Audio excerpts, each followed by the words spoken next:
4 липня у Слов'янську відкрилась нова громадська приймальня народного депутата України Олега Недави. 12 спеціалістів та волонтери вже готові надавати консультаційну допомогу тим, хто сьогодні потребує підтримки.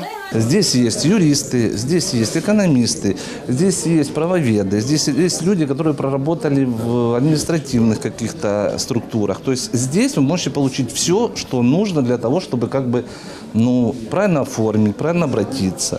Громадська приймальня значно спрощує комунікацію між звичайними громадянами та тими, хто на законодавчому рівні має важелі впливу. Вся команда Олега Недави декламує про відновлення регіону та безпеку українців. Є у нас місія у нашої команди, у нашої партії, у мене лично.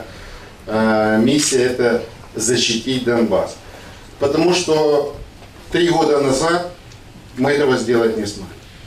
3 года назад враг зашел на нашу землю, враг ее уничтожает, враг делает все для того, чтобы уничтожить нацию, уничтожить Украину, уничтожить украинцев. Серед результатів роботи на виборчому окрузі і, зокрема, Слов'янському районі, програма освітлення медичних і освітніх закладів, термомодернізація шкіл, участь у проєктних роботах та вирішені питань щодо оплати кошторису на фінансування об'єктів за рахунок Держфонду реконструкції і розвитку.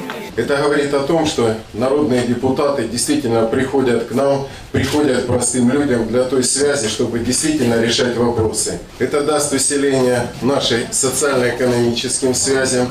И то, что сделал уже до этого Олег Анатольевич для Славянского района, я думаю, это еще более усилит нашу консолидацию. Пріоритетним напрямком залишається зворотній зв'язок із виборцями, що буде служити основою для законодавчих ініціатив. Особливо це стосується маленьких новостворених громад, котрі потребують підтримки на всіх рівнях. Ці проблемні питання, які у нас є, а їх, я підкреслюю, у нас їх дуже багато накопичилось, і щоб народні депутати докупи зводили і вирішували їх там з новими законодавчими актами.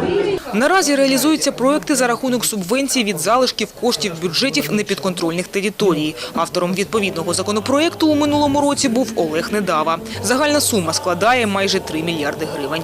300 миллионов в Славянске, 2,8 миллиарда в Донецкой области. Построена школа в Болбасовке, отремонтирована часть дорог. Да, это было в прошлом году, да, мы выделили эти деньги, но они сегодня начинают работать, и это дает уже соответствующий результат. Простора приймальня народного депутата Олега Недави відкрила свої двері на вулиці Шевченко, 15. Офіс працює по буднях з 9 до 18 години.